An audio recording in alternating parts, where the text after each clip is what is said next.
Bonjour et bienvenue sur LCDH, notre chaîne YouTube d'information dédiée au Covid et assimilé. Nous sommes revenus prêts à vous informer sur tout ce qui se passe dans le monde du Covid. N'oubliez pas de vous abonner, de liker et de partager nos infos. En principe, l'état de droit, cher à Hans Kelsen et à tous nos positivistes, c'est un courant de pensée juridique que certains experts reconnaîtront, en principe, le respect de l'état de droit s'impose par le système qui l'a délimité. Donc aujourd'hui, nous vivons en principe dans un état de droit où il y a toujours la possibilité, vous savez, les lois, dans l'état de droit, les lois sont au-dessus des hommes. Alors certes, les hommes font les lois, mais après, elles les contraignent.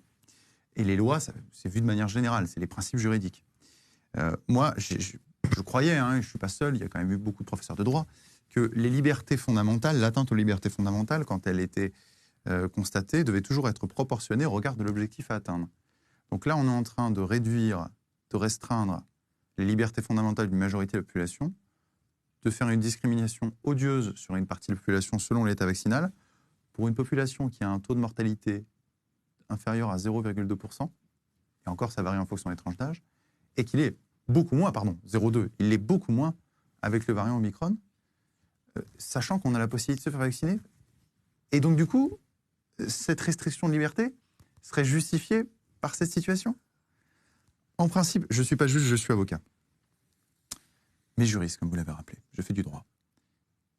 En principe, là, la disproportion, elle devrait être caractérisée. Elle est évidente, cette disproportion. Normalement, les juges devraient la constater. Le Conseil constitutionnel aurait dû la constater.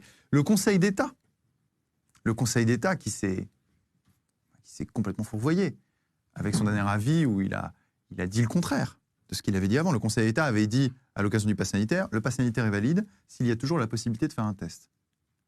Là, sur le projet de loi qui concerne le pass vaccinal, il a tout avalé, alors qu'il n'y a plus de test. Vous voyez ? Donc, je ne vais pas dire qu'il y a un problème avec les juges, mais les juges se sont couchés. Alors, je ne sais pas si c'est par trouille de l'état de droit, par trouille de la Covid, ou du Covid, peu importe, ou trouille du politique, je ne sais pas.